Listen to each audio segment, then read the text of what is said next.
রুই মাছ দিয়ে একটা সবজি রান্না করব। এর জন্য ফার্স্টে আমি এই যে রুই মাছগুলো ভালো করে ধুয়ে ক্লিন করে নিয়েছি। এরপর রুই মাছে জাস্ট হলুদ গুঁড়া আর স্বাদ মতো লবণ দিয়েছি, দিয়ে ভালো করে মেখে নিয়েছি। মাখার পরে এই যে কড়াইতে তেলটা গরম করার জন্য দিয়েছিলাম, তো সেটা গরম হয়ে গিয়েছে।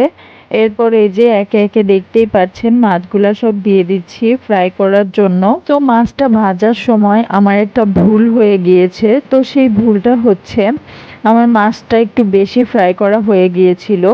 তো যারা যারা বাসায় মনে করেন যে এই রেসিপিটা ফলো করে করবেন, তো তারা একটু মানে মাছটা যে কোনো তরকারি বা সবজিতে দিতে গেলে মাছটা হালকা ফ্রাই করা লাগে। তো আমারটা একটু বেশি মানে ফ্রাই হয়ে গিয়েছিল। তো চাইলে সবাই এটা স্কিপ করতে পারেন। ভুল যেহেতু হয়ে গেছে কি আর করার। এরপর দেখেন মাছগুলো ফ্রাই করে নিয়েছি। এই যে মাছগুলো উঠিয়ে নিচ্ছি একটা পাত্রে। উঠানোর পরে এই যে তেল দিয়ে দিচ্ছি পরিমাণ মতো। তেল দেওয়ার পরে আমি এই যে পেঁয়াজ কুচি আর কাঁচামরিচ ফালি দিয়ে দিলাম। এরপর দিয়ে দিলাম রসুন পেস্ট। এরপর দিয়ে দিচ্ছি জিরার গুঁড়া। তো এরপর আমি মশলাটা ভালো করে একটু কষিয়ে নিচ্ছি পানি অ্যাড করে। কষানোর পরে আমি একে একে এর ভেতরে স্বাদ মতো লবণ, হলুদ গুঁড়া আর মরিচ গুঁড়া দিয়ে দিলাম। দেওয়ার পরে এই যে দেখতেই পাচ্ছেন আমি মশলাটা খুব সুন্দরভাবে কষিয়ে নিচ্ছি। এরপর দেখতেই পাচ্ছেন মশলা থেকে তেল যখন ফুটে বের হয়ে গিয়েছে, এরপর আমি একে একে সব সবজিগুলো অ্যাড করে দিচ্ছি। সবজিগুলাও এখন ভালো করে আমি কষিয়ে নিব এই মশলার সাথে।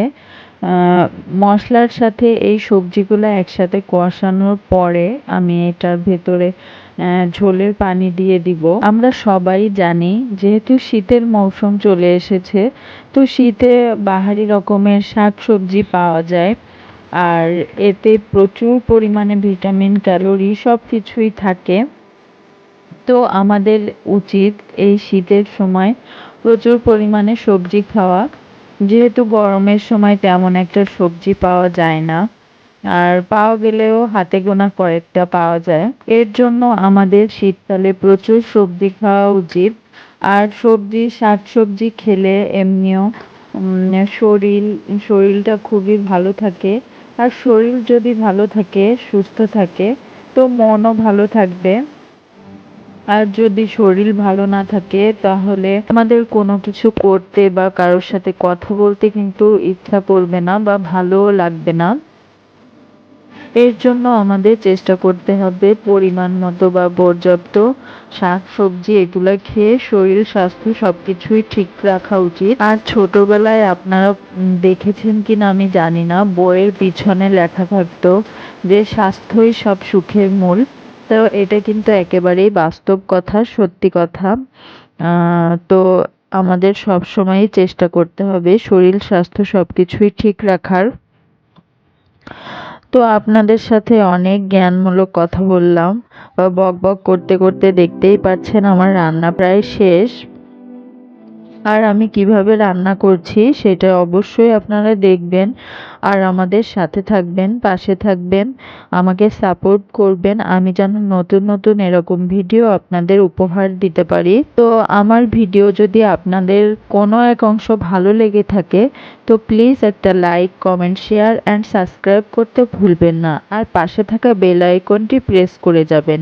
এতে করে আমি নতুন নতুন ভিডিও ছাড়া মাত্রই আপনার কাছে নোটিফিকেশন পৌঁছে যাবে। তো দেখতেই পারছেন আমার রান্না করা শেষ। কিভাবে রান্না করলাম সবজিটা, আর খেতে অনেক অসাধারণ হয়েছিল। আপনারা এটা বাসায় ট্রাই করবেন। এই যে দেখতেই পাচ্ছেন আমার সবজির ফাইনাল লুক। এরপর আমি রান্না করব লাউ। লাউ দিয়ে পার্শে মাছ দিয়ে রান্না করব।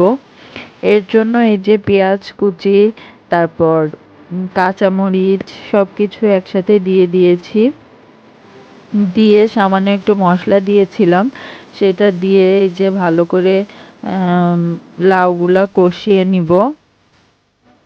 তো সেম ওয়েতে যেভাবে আমি রান্না করি, সাধারণত সবাই যেরকম রান্না করে সেইভাবেই রান্না করে নিচ্ছি। তো দেখতেই পাচ্ছেন লাউটা কষানোর জন্য আমি এই যে নেড়ে চেড়ে নিচ্ছি, এরপর ঢেকে দিব বাই দ্য ওয়ে আমি কিন্তু এখানে কোনো পানি অ্যাড করি নাই, কারণ আমরা সবাই জানি লাউ থেকে প্রচুর পানি বের হয়, এর জন্য আমি কষানোর জন্য কোনো পানি অ্যাড করি নাই। এই যে দেখতেই পাচ্ছেন পানি অলরেডি বেরোনো শুরু হয়ে গিয়েছে। এই ক্ষেত্রে এসে যেন কড়াইতে লাউগুলা লেগে না যায়, এর জন্য আমি নেড়েচেড়ে দিচ্ছি কিছুক্ষণ পর পর। এরপর আবার ঢেকে দিব।